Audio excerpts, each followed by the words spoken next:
Hi Year 2, I hope you're all well at home. Today I'm going to read to you a book by David Walliams and it's called There's a Snake in My School. So I decided to get this book because it made me think about Paul with all his snakes in Inverton. I don't know if you've ever seen them. So,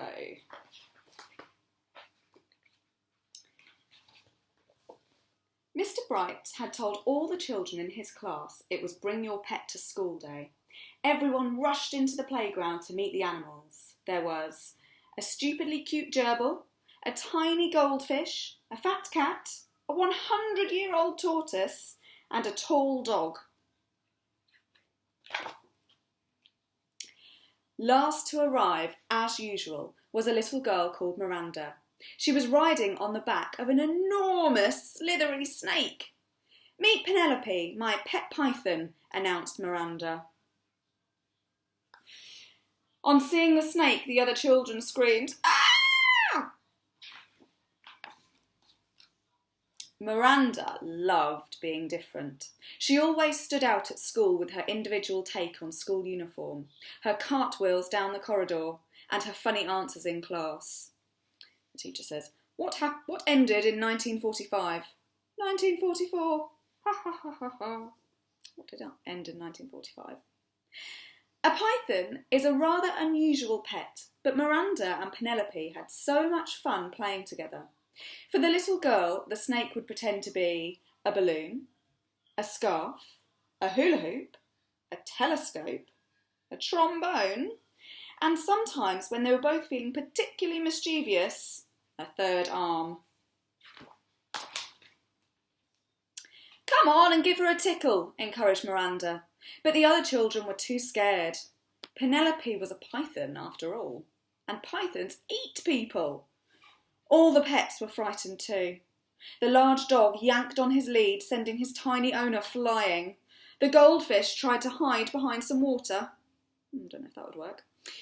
The tortoise made a rather slow run for it.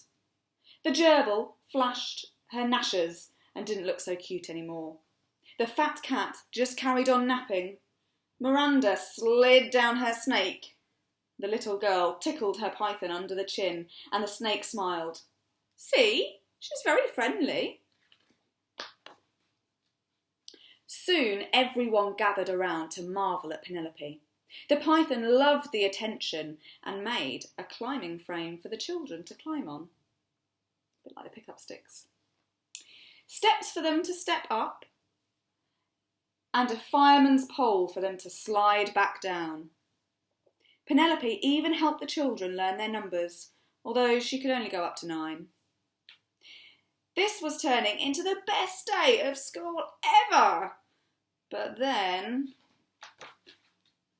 Miss Bloat, the headmistress, thundered into the playground. "There's a snake in my school," she shouted. I don't think Helen would do that. Miss Bloat didn't like animals much, or children. "It's Bring Your Pet to School Day," spluttered Mr. Bright. "And Penelope's my pet," said Miranda.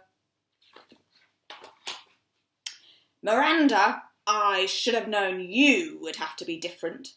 A snake is not a pet. It's a menace," snapped Miss Bloat. "Mr. Bright, all these filthy beasts are confiscated." All the boys and girls shouted, "No!" as the headmistress stuffed their pets into the lost property cupboard.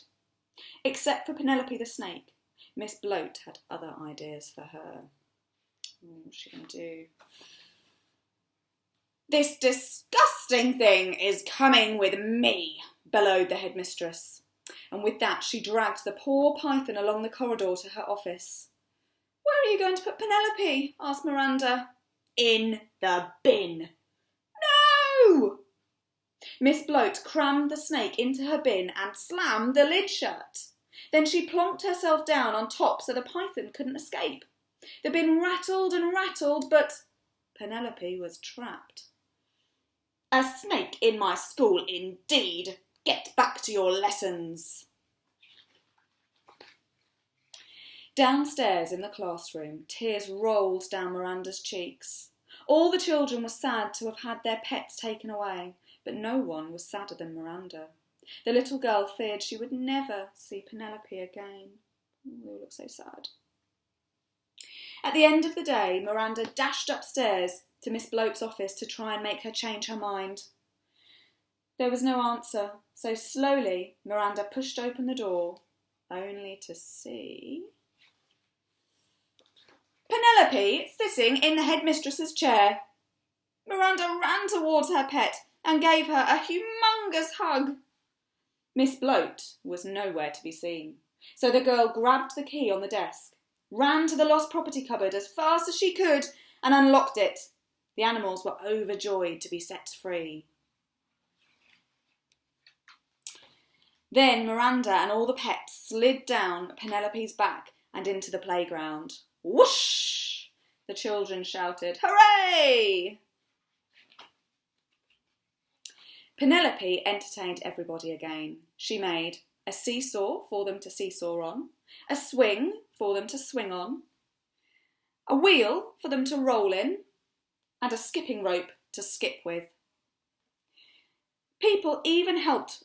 Penelope even helped some of the younger children with the alphabet, although it was hard to do X. She's tied herself in a knot.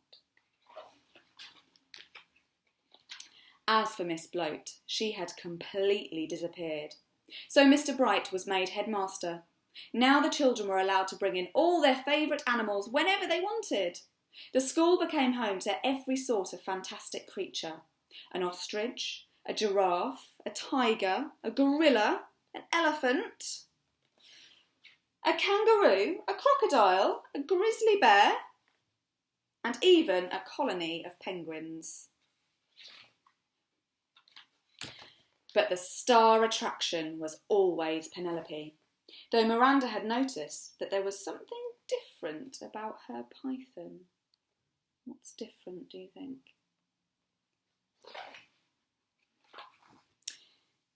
There was a bulge, a big bulge, in the snake's tummy, a bulge in the shape of Miss Bloat. But the little girl thought it best not to say anything. There's a little speech bubble that says, "Let me out." What happened to Miss Bloat? I thought that was a really fun book. I hope you enjoyed it, and I hope you have a lovely week learning at home. See you soon.